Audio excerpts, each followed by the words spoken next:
You can help an old lady get across the street, save somebody from choking when they're out to eat. But there's one thing that'll help you the most. It's giving blood while you relax and read the Morning Post. Good karma by the pint. Give blood. Donate blood and then you just might save 3 people's lives and get a season's worth of good vibes. Visit New York Blood Center to get your good karma by the pint.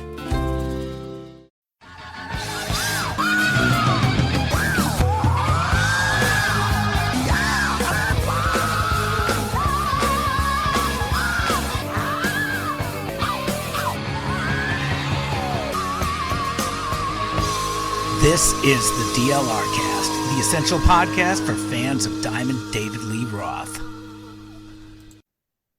All right, heard you missed us. We are back. The DLR Cast, the only podcast by and for fans of Diamond David Lee Roth. Once again, as always, I am Steve, along with my great friend, fellow Dave, all things traveler, something, nothing but yeah, Darren Paltrowitz. Darren, great to see you again.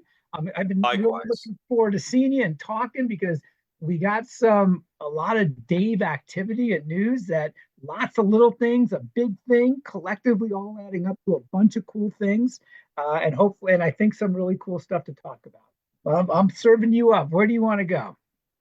I think we start with the M3 topic, where he announced the first gig in. It's tough because obviously he played in Cabo and he did a couple of those corporate gigs. So It's not Dave's first gig in 5 years, but it's first public gig in about 5 years. Yes, the shoes have been thrown back in or back out. Wait a minute. The shoes are back on? Because if you know, folks, if you remember, he was throwing in the shoes. Right. AKA retiring. So I guess the shoes are back. It's his first gig in about 5 years publicly that people can see. And a little tidbit that I picked up that I don't think I've ever said this on the podcast. This is kind of an exclusive of sorts. Was you remember how he was supposed to open up the Motley Crue Poison Def Leppard tour, but he declined it by publicly saying, "I don't open for bands that I influenced." You remember that soundbite? Yes. Yeah. And we talked about that here, as a matter of fact. Well, somebody who knows told me that there were supposed to be gigs done by Dave on that tour when Bret Michaels was having a medical emergency and they needed an emergency fill-in. And Team Dave was on standby, like a moment's notice. Hey, can you get here and do these gigs as a fill-in? And that never leaked publicly. No kidding. That's a scoop. We got a scoop. Yeah. So what I'm getting at is you have that. And then people who know stuff told me that there had been different attempts at getting this band on the road and all that Team Dave went, "Are you ready to do some shows?" And they'd all go, "Yup." Or we can't do these dates, but yup. And then they would hear nothing. And this is finally the time that it actually happened. Now, to review, when you say this band, let's talk as far as who we know this band is, which presumably should be playing the M3 gig, or as I like to call it, the Meh 3, if you look at the entire lineup. No way. I'm going, and we're going to talk about that. But I'm glad you are. And I suppose if I was closer, I would too. I've seen previous M3 lineups were better. True. And the lineups can be a little repetitive, but who's in the band? Nobody's spot is being blown up by me saying this, because Francis Valentino has shared on Instagram a story or two about playing M3, and so has Ryan Wheeler, the bass player. I haven't looked to see if Al Estrada, the guitar player, is in the group or if he shared anything. He's kind of a ghost on social media and online. I would assume Al Estrada is in there, and I'm going to assume that this was going to be the Vegas 2021 band that we're going to see at M3. Got it. Okay, so for those who don't know, just so we can cover all our T's and I's here, the M3 lineup down at the Merriweather Post Pavilion in Maryland is Friday, May 2nd, Saturday, May 3rd, Sunday, May 4th, with Dave headlining on Saturday, May 3rd. And on that bill is Accept, Winger, Slaughter, Steven Adler, and Red Voodoo. And a couple things that I noticed about this. Well, first off, Dave's announcement of this was just audio only on YouTube. Right. And he said it couldn't have happened, but it did. Double Trouble guitars, which immediately I thought, is there two guitarists out in that bill, in that band, right? Rhythm guitars. He said every classic Van Halen tune, and then it closed with Roth Show at the end, which I found kind of humorous, but I guess necessary as far as, perpetuating the Roth Show, the lineup. So, and let me give you one other thing too. When I got all excited about this, and I've gone back and looked before the show. When you go to m3rockfest.com, you go to lineup, you click on the page for Saturday for David Lee Roth.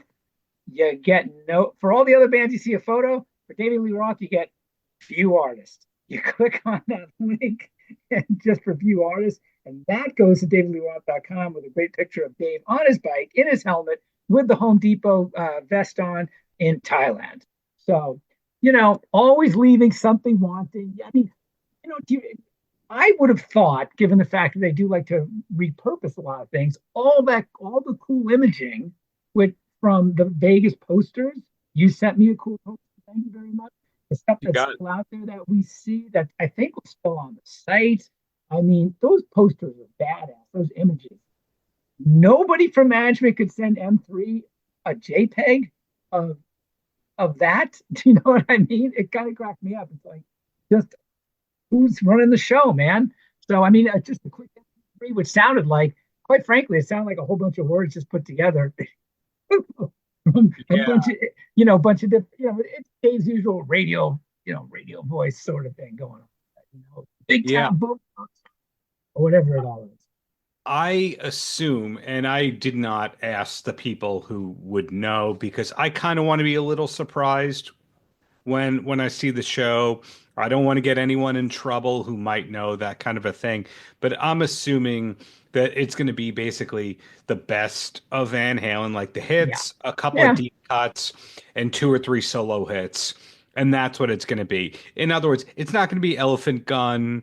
It's not going to be Drop in the Bucket. Maybe it's Big Train, though, which we were talking about last time, how much we loved when that was dropped in during the show's opening up for Kiss, which was the last real touring right before COVID, just about a year ago, actually. That was the last show I saw before COVID, was David Lee Roth opening up for Kiss on the Never Ending End of the Road tour. And a week later, the world shut down. That was 2020. Hard to believe. That's nearly 5 years ago, man.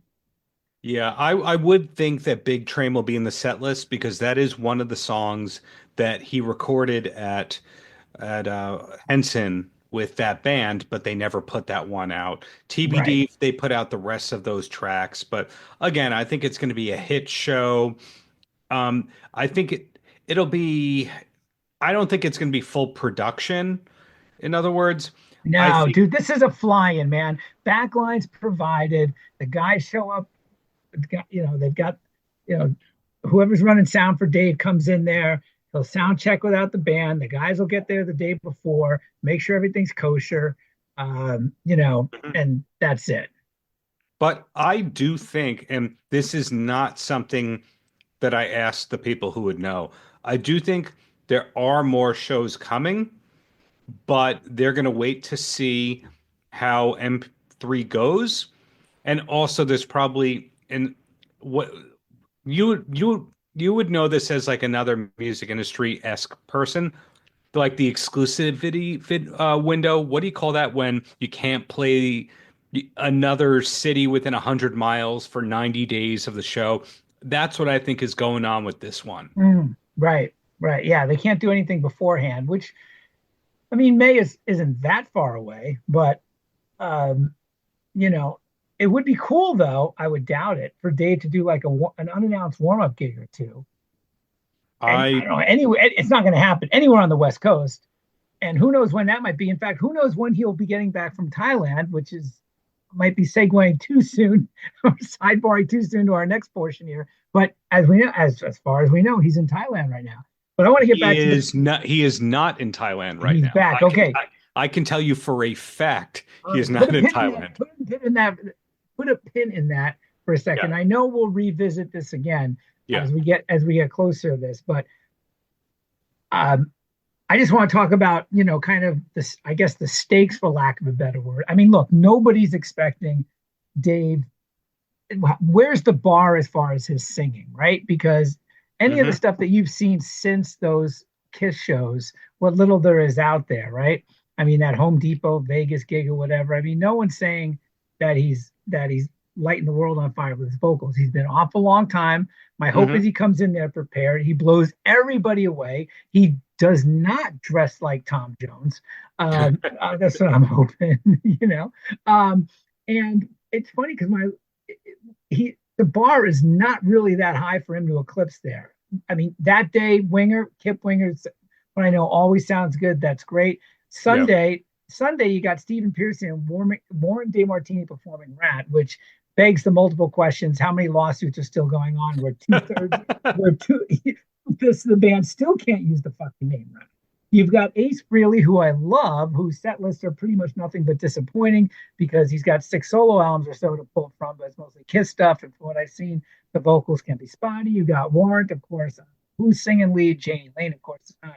Lita Ford, Great White, Vixen, Spread Eagle. That's the Sunday lineup. Sebastian Bach on Friday. As far as I know, he's still rocking. Vocal-wise, still sounding pretty good. That should be a good gig. And then Saturday, Dave's playing, as mentioned, with Winger, Accept, Water, Steven Adler, Red Voodoo. So, I mean, the bar is not that high for Dave to I just want him to fucking kill. You know what I mean?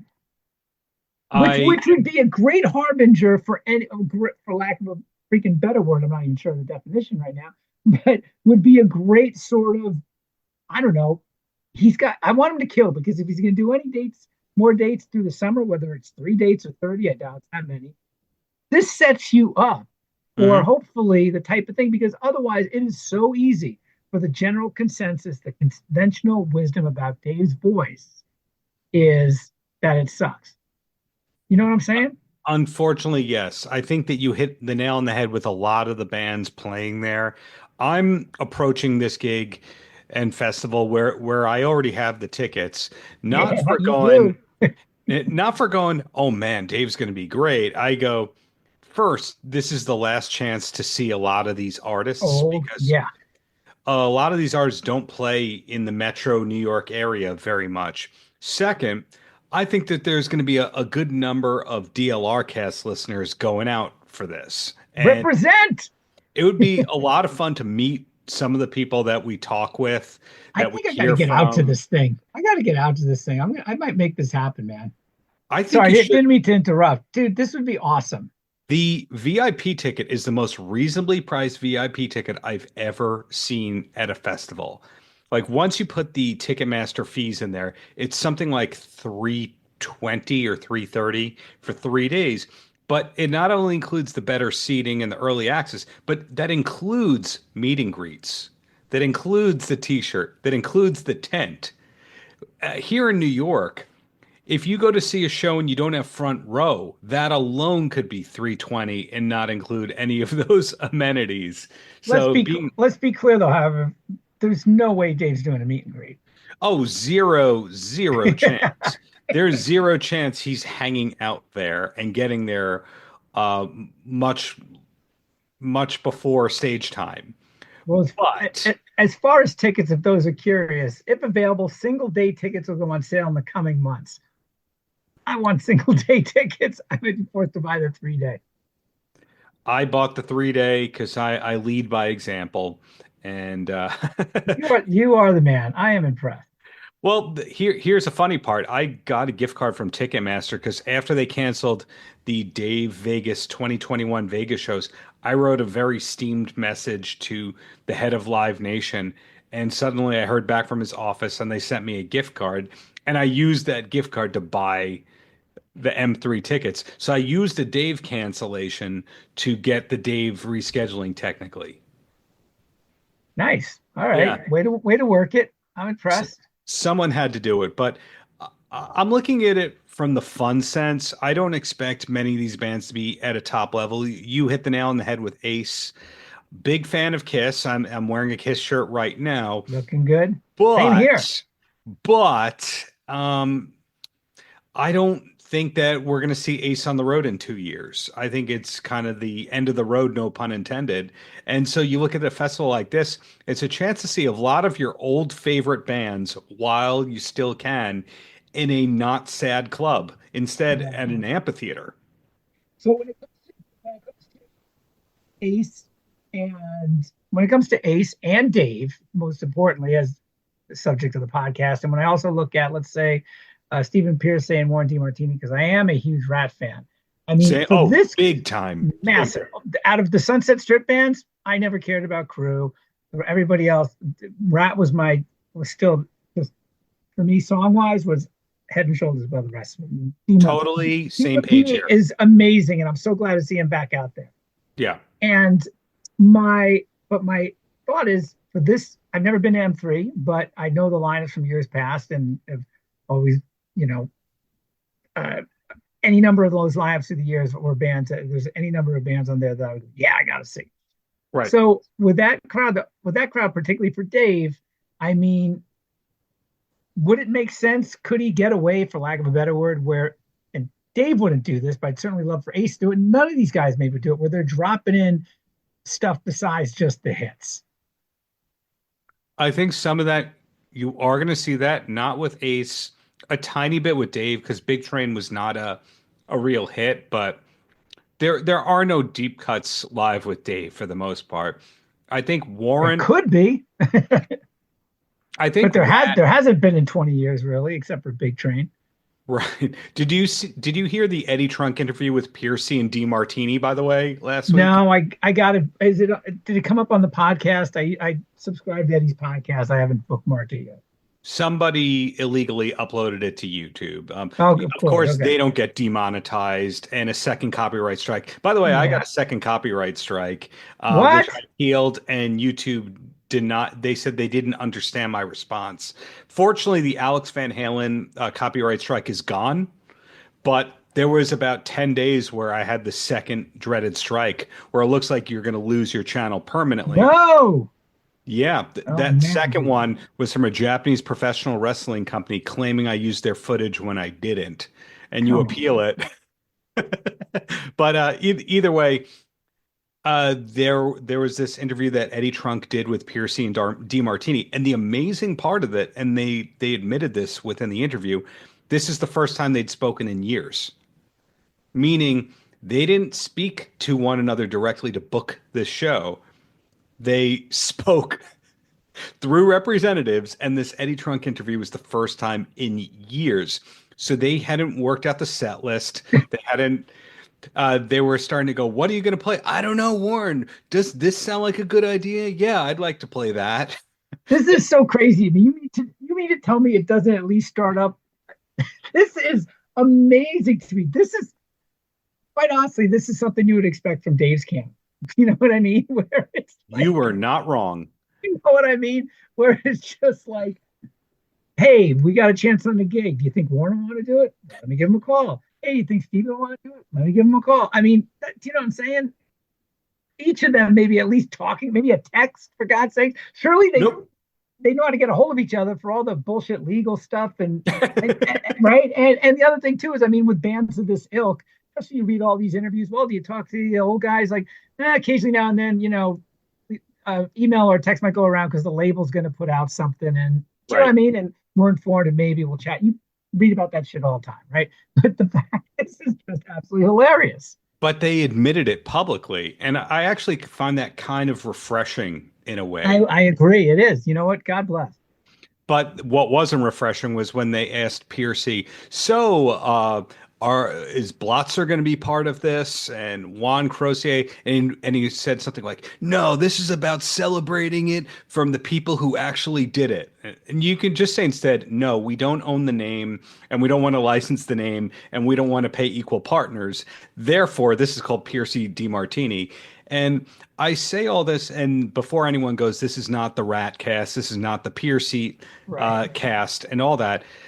I think that a lot of the things that Ratt went through, Van Halen went through, Dave went through, a lot of these things where the way that there was a while where there's Pearcy on the road, and then Ratt was on the road at the same time with DeMartini. You could say the same thing where Van Halen was on the road and Dave was on the road. Right. And one would be at the higher level than the other. And one would have releases on bigger labels than the other. And so you saw that kind of stuff. And then also Ratt and Van Halen have so many parallels besides Frankie Lindia playing for both Ratt and DLR. Right. Besides Dave Jellison roadieing for Van Halen and being one of the early bassists of Ratt, besides Marshall Burl managing them both, there's so many damn parallels. Oh yeah, and even though Ratt broke much later, I mean Stephen Pearcy is as old as Dave or close to it, yeah, and was backstage and hanging with with Eddie and Dave back in the day when he was coming up from San Diego. I mean, so there was always that kind of. He knew who they were before any of the other and was friends with before the Sunset Strip guys were, because he was there before anybody. Maybe add George Lynch to that bunch, I think. But the rest of those, Motley Crue was younger. Nicky wasn't a California guy anyway, whatever it might be. But we'll put this in the show notes so people maybe if they want to fast forward, although quite frankly this is enjoyable, we'll put this little Ratt sidebar in here. But here's my thought about Ratt, and another thought about Ratt being as a big fan. Because what wouldn't surprise me is if Juan Crucier is playing bass, because he seemed to be the one to be in, kind of the Switzerland with everybody. Whenever I read anything like on whatever various Facebook posts or page or whatever, some of the more, or they blabbermouth, whatever, some of the more hilarious yet scathing takedowns are all directed at Bobby Blotzer. Yes. It does not surprise me at all that the Blotz, who's drunk and is so perfect for Ratt, on those records.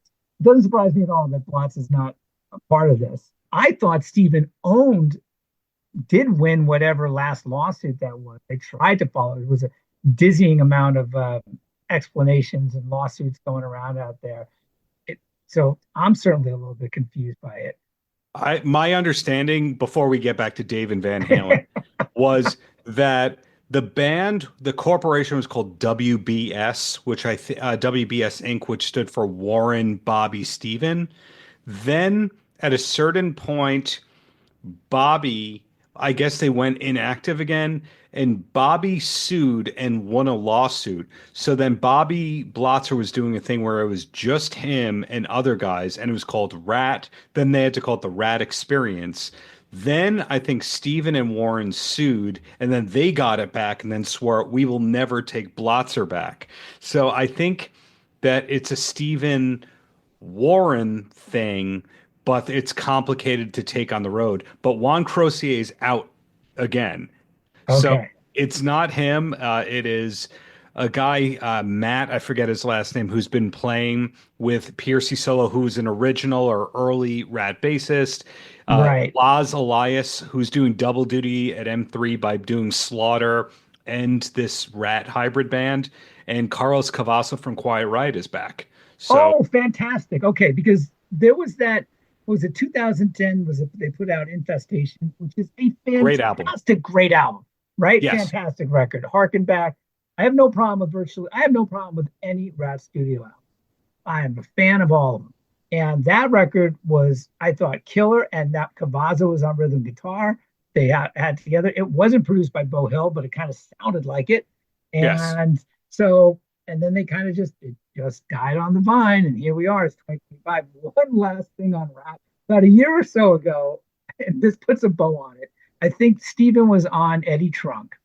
Mm-hmm. And I remember listening to it, and was, and he was talking about whether or not Ratt was going to get back together. It was an interview somewhere, and it was the most, how sometimes somebody will say something and after like a ton of words, and maybe it's like 90 seconds or 3 minutes of just going on, and you're like, I have no idea what he just said.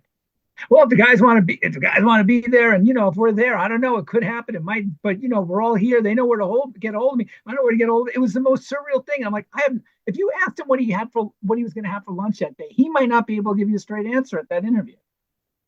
I've interviewed Pearcy. I love Stephen Pearcy. I've interviewed Pearcy 3 or 4 times. I enjoy him very much. I almost had dinner with him in Vegas because I asked, and he and his wife said okay, but then COVID happened. Big fan, but I've had to edit things out of our interviews. I'll just put it to you that way. No, I'm a big fan too. You just reminded me. I had worked for Sony Epic back when they put out the arcade records. Oh yeah, back in the 90s, and him and Fred Curry from Cinderella. Yes, right? And I had the great pleasure of spending the day taking Fred and Steven around to various retail and radio stuff, and they could not have been nicer, not have been cooler. And that show played a little club north of Albany, New York. There was maybe 200 people there, but if you're lucky, and it was like, man, this, because that first arcade record is great, and they're just the nicest guys. So all right, so we talked too far long about. Well, let's put a bow on all this. I'm definitely going to M3. If any of you listening are still listening to the show and you are thinking of going, come. Yeah, I think you'll be surprised to see how many people are going. As we'll get closer, and of course, you can email us at the DLRcast@outlook.com, and of course, Darren monitors the Twitter feed over there, so you know how to get a hold of us. But maybe as we get closer, and I'm gonna make my damnedest effort to get there. You can help an old lady get across the street, save somebody from choking when they're out to eat. But there's one thing that'll help you the most. It's giving blood while you relax and read the Morning Post. Good karma by the pint. Give blood. Donate blood and then you just might save 3 people's lives and get a season's worth of good vibes. Visit New York Blood Center to get your good karma by the pint. I got nothing on it. And what we should do is we should plan sort of meet up. I've never been to the arena, but there's obviously a place where we can go and just hang out, grab some beers, and do a little figure it out. Do a little M3 DLR cast meetup. All 6 of us or 60 of us. Who the hell knows? But speaking of travel, that leads into Dave in Thailand. Yes. The thing I said before, he's definitely not still in Thailand. I verified that he was there for a while. Different people in his entourage stayed for different amounts of time. It wasn't one for all for one out there in Thailand, but it looks like he had a lot of fun. I'm very impressed with how active that man is. He covered a lot of mileage in that country. Yeah, there's a great 11-minute video on YouTube that came out last week, and you can remember it more than I will. I kept jumping along. I couldn't sit down for 11 minutes straight, given timing and my attention span to watch the whole thing. But every time I went back to it, it looks super cool. If you think it's just like him biking, it's not. There's all sorts of things there. He looks great in a beard. He looks fucking great. He's tan, well rested. Let's hope he's been singing. He does his soft shoe dance when they're on the side of the road. You see for about 10 seconds at a certain point there. You see him climbing through rice paddies. You see them doing a lot of steps and going to shrines. And of course, Tom is along for the ride. And Jungle Stud is killing it still. Come on. It's the new version of the Jungle Studs. So anytime I've said anything critical of Dave, it's not because I'm mean. It's just because I think better. He could do better. He's underachieving based on how great, how smart, how accomplished, how original, etc. he is. And I think that this is the kind of trip that he lived for, and I'm glad that he got a vacation out of it. I'm hoping that he came back refreshed and ready to take his music career seriously again, but I'm not holding my breath for that. No. The other cool thing, too, about that Thailand video, and only one day, I kept saying last week, well, technically, today is Monday we record this. I was thinking of another video, but already 99,000 views in a day on YouTube. Mm-hmm. I'm impressed. It's better than most of the videos he's been posting lately have gotten. It's probably good for the algorithm because a lot of people do look up Thailand-related content. A lot of Thailand stuff, I've never been there. I don't think I have any friends who are Thai. I love Thai food, but tons of Thai travel stuff comes up in my YouTube algorithm. So it might be his team coded that video correctly. Right. And it's funny because there's no notes, so it's nothing nothing in there that really drives SEO. You know what I mean? But then I have a question because he used some great music in the background. He used a Pretender song, a Creedence song. How is he using that?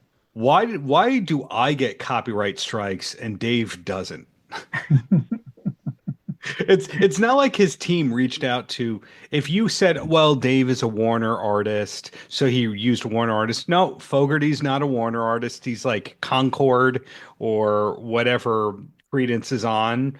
Pretenders might be Warner, but you would still have to clear it. And of course, the no-brainer would be, the other thing would be, like, would be easy to do would be, I don't know, put any of your solo stuff out there, unreleased or not, drop another cover tune in there, drop Hey You Never Know from your filthy little mouth. You know what I mean? Just, you got 11 minutes to fill there.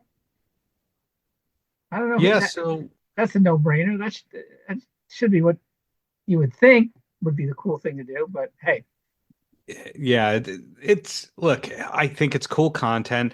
I personally think it's a little bizarre that he's going to put up a video of his vacation, but then he's not going to document any of his worthwhile music related career kind of stuff. And you go, what brought you to the dance? Like, why are we paying attention to him? Because he's the guy from Van Halen with the great solo career and the great quips.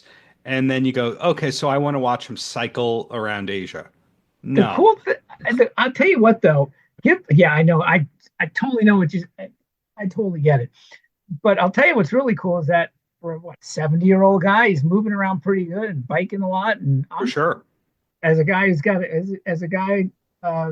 this Thursday, he's going to find out if I got a freaking hip replacement at the age of 57. I'm really jealous. Of course, he's had 3 times as many surgeries as I had his entire, life. But I would agree with that. I think that he's in fantastic shape. Just about everyone watching him on stage from the crowd. You can make fun of Dave for this and that, but we're all going, damn, that guy is in amazing shape for a 30-year-old, let alone a 70-year-old. But it's weird to me that none of the care seems to go to his voice. It's all cosmetic and appearance. And even if he does take vocal lessons, like he claims from, I think her name is Deborah Schulman, was the vocal coach in the past. I'm morbid curiosity. Does he put any attempt into singing on this M3 show? So here's the question for M3 that maybe should have been at the top. Why? Why this year? Why not last year? Why now? Why are you coming? Why are you doing this one-off?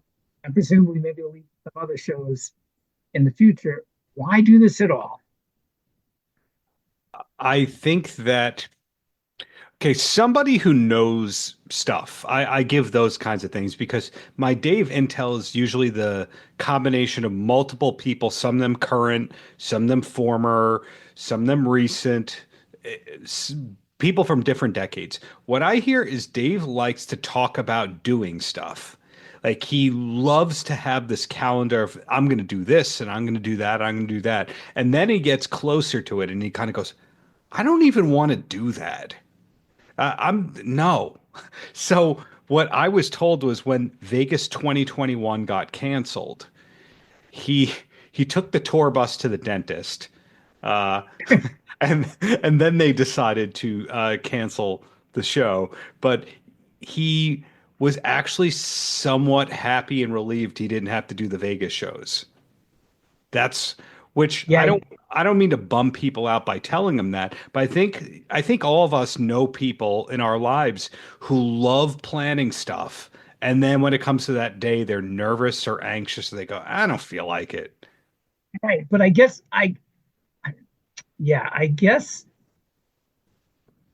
given Dave's experience, for goodness sakes, this isn't, I mean, why would you feel relieved that Vegas gigs were canceled? You were prepared. The band was white hot, right? Supposedly, right? I mean, if nothing else, even if a set list gets boring, Dave never plays with anybody but fantastic players, and the band is rehearsed and ready to go.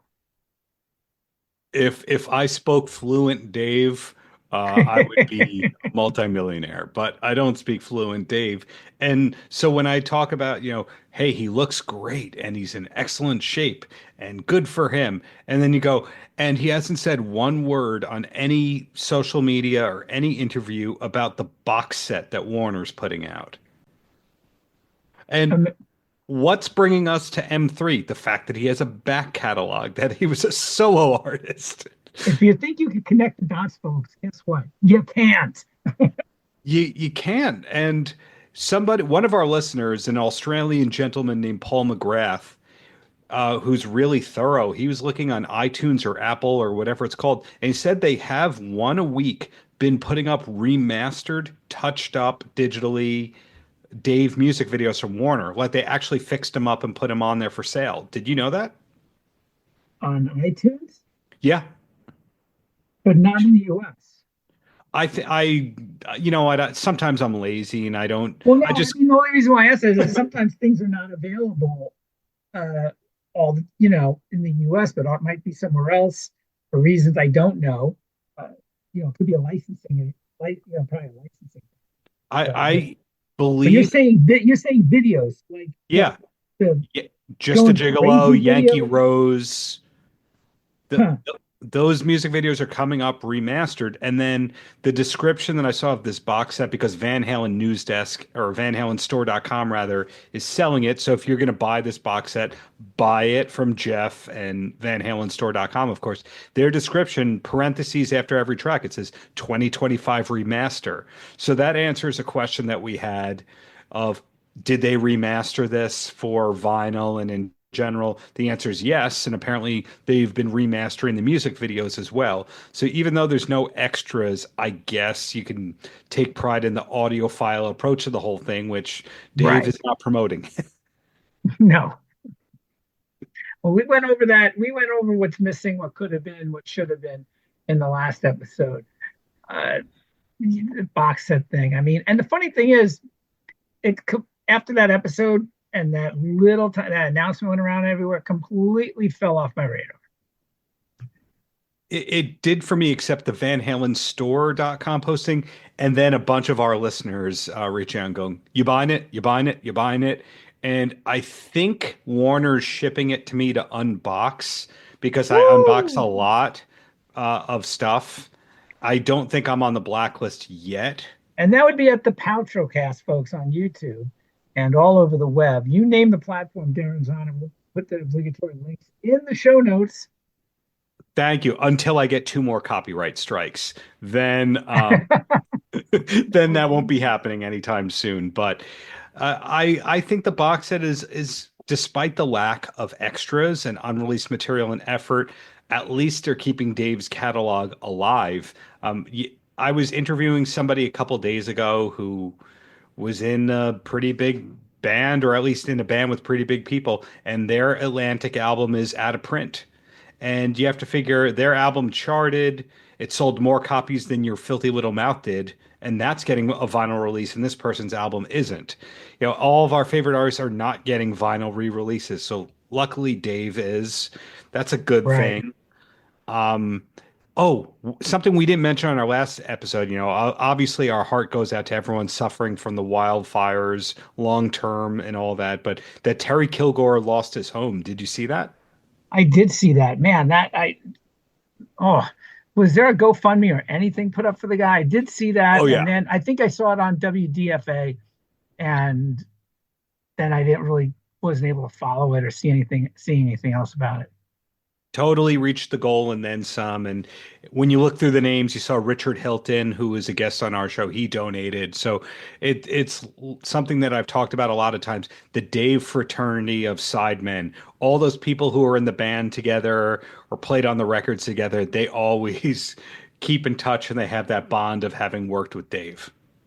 Yeah, and I'll tell you, the whole Terry Kilgore thing is just a massive mystery, the way that all ended. And I mean, he was side by side and part of the early press for the Your Filthy Little Mouth marketing campaign, but did no interviews. And so, yeah, that was a little, he's always been a mystery guy to me. It gets really mysterious. To bring it back to Ratt for a second, Terry Kilgore has a co-write on a Ratt album. So I interviewed Pearcy about it, and I said, What song? I think it's Remember what one of the album? songs. What's the album that Desmond Child produced and Oh, co-wrote? not Detonator. I believe it's a song on Detonator. And may have produced, because there's always been this big mystery that Sir Arthur Payson is actually who produces, actually a nom de plume. Did I get that right? No, whatever. Nom de plume, I there think you it go, is. plume. Yeah. For Desmond, and I went down some crazy Reddit rabbit hole about over a big argument whether that was him or not. And the verdict, if I remember correctly, because it was very late at night, inconclusive. Oh, I never looked into that And one. now we're back to Rat again. I'm sorry, but I did not know he co-wrote a song. Yeah, I should've Kilgore looked- co-wrote a song for Ratt, and I asked Pearcy about it, and Pearcy said, "Who's that?" Ah, And he co-wrote a song. this is in the interview. I left that in, and I said, "Oh, he played with Dave," and he goes, "I don't know. A lot of people said that they were in Ratt," and I go, "Who are you?" And so maybe it was a demo that was lying around somewhere, and Desmond had it and brought it to the table or something like that. But again, the Van Halen Ratt connection, the ongoing never end. Oh, another one. Scott Yeager, who runs the WDFA Facebook group. Yes, His nephew is Jordan Ziff, who was playing in Ratt for a while. man, it all comes around. It's a It's- two degree of separation. It's all coming up Pearcy. But another sidebar thing, another one of our great listeners, Danny Young, who's in Norway, great drummer. He's in Glucifer. He's drumming a lot. Great guy on top of that. He sent me this thing he found online, a 1993 video. I don't think I sent this to you, Steve, of a paparazzi hounding Dave and him just Really? not happy. I Like couldn't- Dave's waiting for his car at the valet station, and you see him get in and drive himself away. And Dave, he's just not having it. It's great. Man, I could not be. I have a long running phobia or fear of what's the word I'm looking for? Intruding, I guess. You know, yeah. I could never be a paparazzi. But he was wearing his getup from that era, you know, the busboy stage look. Yeah. Yeah. I assume if he has the busboy gear on, then you can say, "Hey, Dave." But if he's got the baseball cap and the sunglasses and the ponytail sticking out, you can't say, "Hey, Dave." Okay. Duly noted. And then I'm going to admit I was wrong. Dave did not appear at Fire Aid. That surprised me. Yes, let's back on that for a little bit because I would have taken that bet as well, man. I would have thought, and then because obviously it's before we record this, I'm like, well, maybe he was in Thailand, but we know he wasn't. He definitely was not, based on what people who know told me. But for anyone who goes, no, it was about young artists because it had Olivia Rodrigo and all that. No, it wasn't. Yeah, it wasn't. No, Slash Rod came Stewart out- was there. Yeah, Rod Stewart, Slash with the Black Crows, Stills and Nash came out for Dawes, Joan Jett and Kim Gordon came out for the Hervana, as people call it. So Right. I believe that it was offered to Dave. Do you know what would have been really cool? Can you imagine? Nobody would have the. I doubt anybody would even ever think to suggest this because that's just the way it is nowadays with Dave and everything. But can you imagine like Dave and Chris Robinson from the Black Crowes doing some 60s or early 70s soul number? Not hard to handle. Not a Van Halen Right. tune, but something. I mean, that Well, would fucking let me kill. interrupt you. No, I can't because have you ever heard the Black Crowes Dave story? Yeah. Oh, that's right. Thank you for popping my bubble. That's right. The Pete Angelis. Yes. Never mind. You know what? All right, go ahead. But the Black Crowes did also bring out John Fogerty, who's a lot older than Dave. So the Black Yes. Crowes are not afraid of elder legends. To put Yeah. it If I remember correctly, I think John Fogerty is 103, ladies and gentlemen. But no. Yeah, so I cut you off. What were you going to say, Steve? I was going to say, yeah, I forgot about that Pete Angela's Black Crowes thing and everything. And you just reminded me, actually. Steve Gorman Yeah. is the morning show host and DJ here on the big classic rocker here in Minneapolis. Took over for a guy who had like a 30-year career who was just a legend in Minneapolis and about 3 years ago, and super entertaining, really good interviewer. And Oh, yeah. and yeah, and it's probably, I mean, everything's in a podcast now, so I know the show's an iHeartRadio podcast, something like that. But on more than one occasion, I've wanted to call up and go, got any Dave stories, So I've been, and maybe it's in his book, which is still on a lengthy reading list of things that I embarrassingly have not got to. Oh, Gorman, I got to interview him probably 5 years ago. And a weird sidebar, because some of it was going up on this Canadian site. He thought I was Canadian, so he started talking to me about SCTV. Oh, I love SCTV. That's amazing. But if I remember correctly, when he first got into radio, he was a sports guy, right? He was hosting a sports show, and then he kind of evolved into being a rock radio person, even though he's the guy from the Black Crowes. Yeah, I think you're right. Yeah, he lives in the Twin Cities somewhere. I mean, he loves it here, and yeah, just super. I mean, really, one of those guys who, unlike unfortunately Dave, made the turn to broadcasting and has done real well with it. Hey, it's very common to see comedians at a certain point realize, like, okay, I could go to radio. I remember there's a couple of years where Jay Moore was doing a syndicated radio show, and of course George Wallace, one of my favorite comedians of all time, he was a radio guy, etc. But no shame in that. Dave, of course, himself a former radio guy in his own right. January 2006 to April 2006. So going back to we were talking about Fire Aid. I thought it was a great concert. I was disappointed that it didn't have the Eddie tribute that I thought it was going to have. I thought if there was one person who was going to do that, it would be Irving, who managed Van Halen. Yeah. And I wonder also, if that's something where even if it was broached, maybe Wolfie pulls the plug on. Based on something that somebody told me about who owns rights to stuff, I think Irving can do whatever he wants with Van Halen, and there would be no repercussions. So, also, you would never ever want to mess with Irving, who isn't Irving an owner of and or on the board of the LA Forum, and that's where Van Halen used to do its friends and family rehearsal shows. Wouldn't surprise me at all.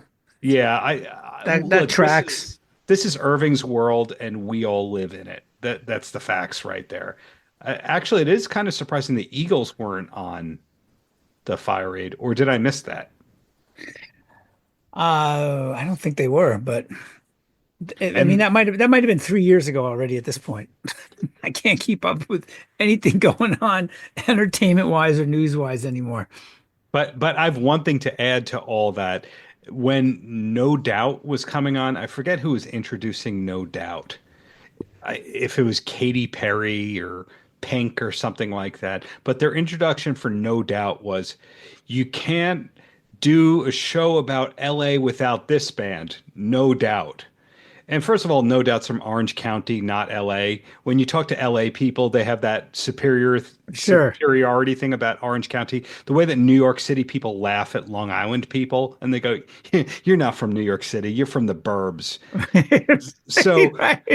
So when you say you can't talk about LA bands without this band, I kind of think Van Halen is the LA band of LA bands of all time. And if this whole concert was about LA, why was there nothing about Van Halen on it? Why was there nothing about Motley Crue on it?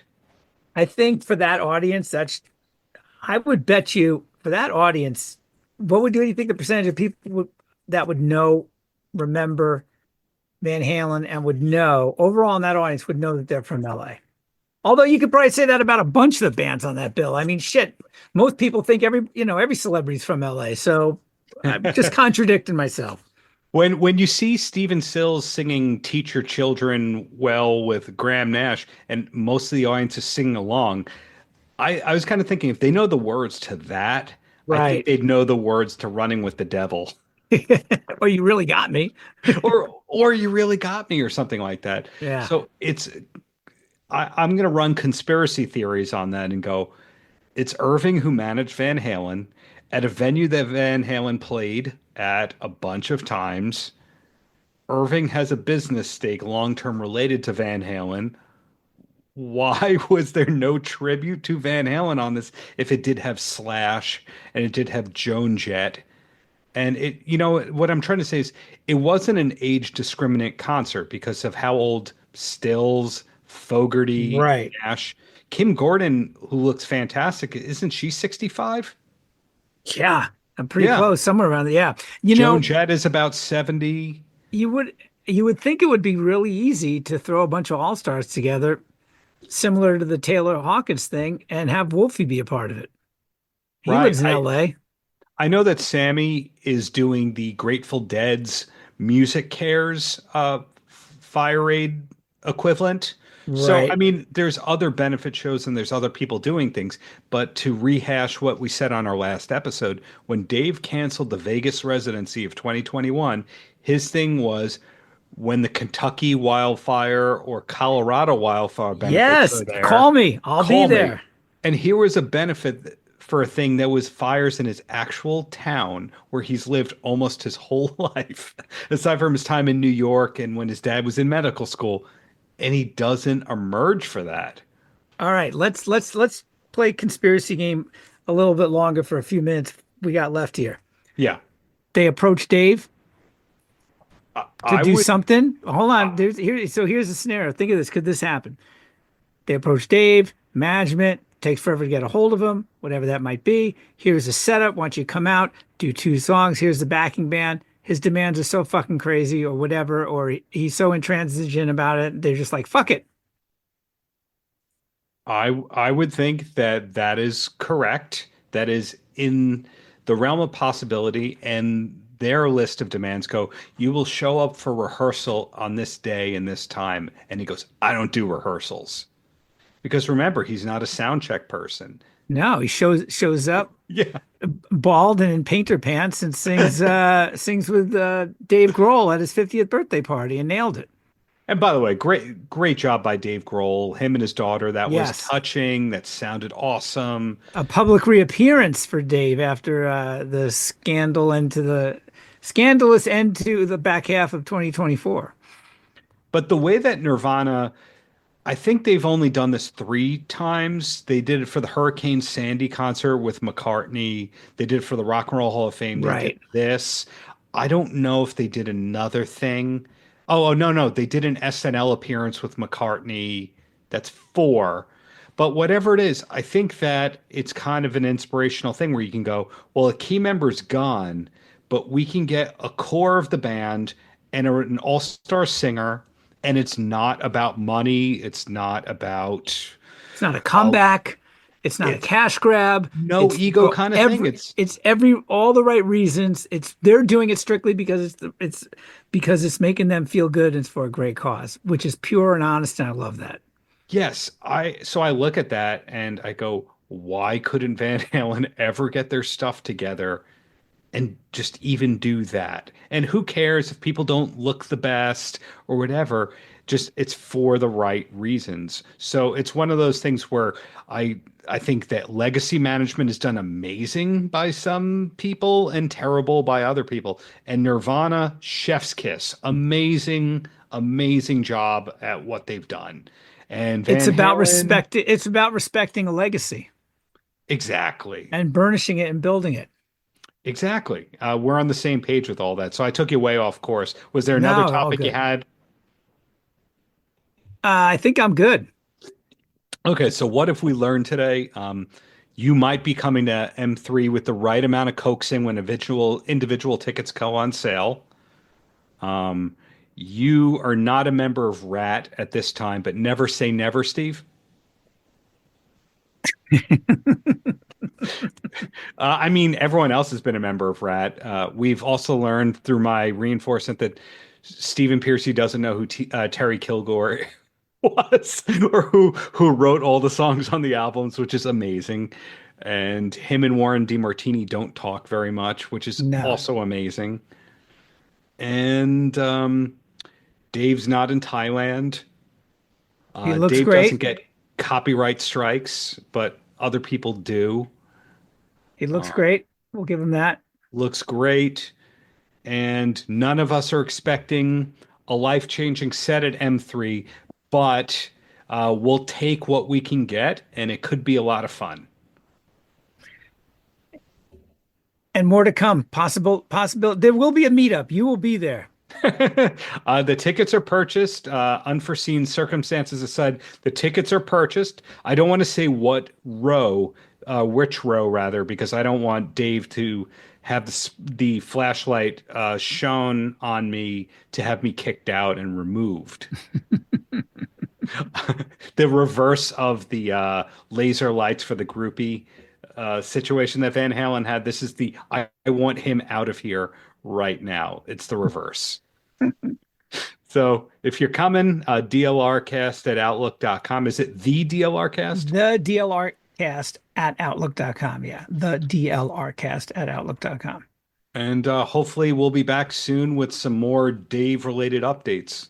Right on. Always good to see you, my friend. This is fun. We got things to talk about. I love it. We'll see what else drops. Likewise. Thanks for all you do, Steve. And thanks to anyone who's still listening. Cheers. Oh, look at all the people